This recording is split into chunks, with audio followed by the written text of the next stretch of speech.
Greetings, today is the day. Today is the voltage drop test on our Victron cables. So we're going to plug a hot water kettle into one 20 amp outlet and a hot water heater and a space heater into another 20 amp outlet.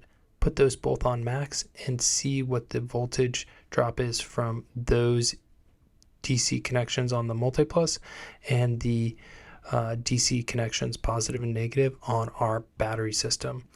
We will take those two values and subtract them from each other, and then we will have a voltage drop value that we can use to calculate the percentage of voltage drop on our system and use that as an indicator to understand whether or not our cable installation is in line with the vendor recommended specifications.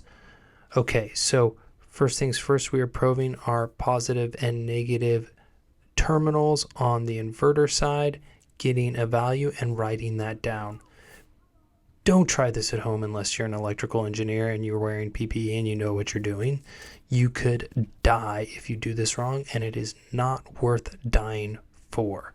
So please, please, please be smart if you're trying this test like I'm trying this test.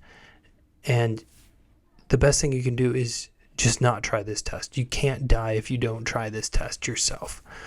It's much better to pay someone else to take this risk that knows what they're getting into. Ideally a licensed electrician or a licensed electrical engineer. Okay, so with that out of the way, we've probed our 2 points with two different multimeters and documented our values on the inverter side of our very thick cables. Value at the inverter is 13.2 volts. Next, we're going to probe for the values on our battery side. So we're going to take a look at our draw before we take the test, and that is a discharge rate of 3,031 watts at 12.8 volts at negative 237 amps. Man, that's a lot of power on a 3,000 watt inverter. A lot of people say that it takes 1 amp of power to kill one person, so you could kill over 200 people with this amperage draw. Don't try this at home. Okay, we're ready to probe our battery and see what our voltage is on this side of our cables.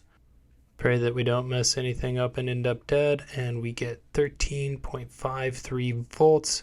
We'll hold that measurement and we will end this test.